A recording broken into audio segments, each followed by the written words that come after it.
Hello guys, ayan na po ang ating finished workout. Diyan na po, una natin nilagay sa ilalim ay yung ating sibuyas at saka yung ating patatas, carrot, and then ilagay na po natin ang ating chicken. Tapos eto po, ilalagay na natin ang ating kanin.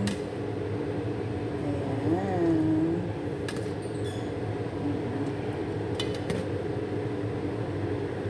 Ayan. Ayan po ang ating magluba. Ayan.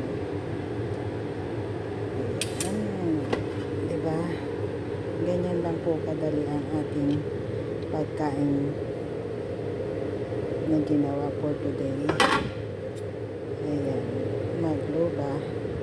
Masarap po yan guys kasi may talong pa po yan kaso hindi po ako nakabili ng talong. So, ganyan lang po yung lagay na gulay. Ayan lang siya. Ayan.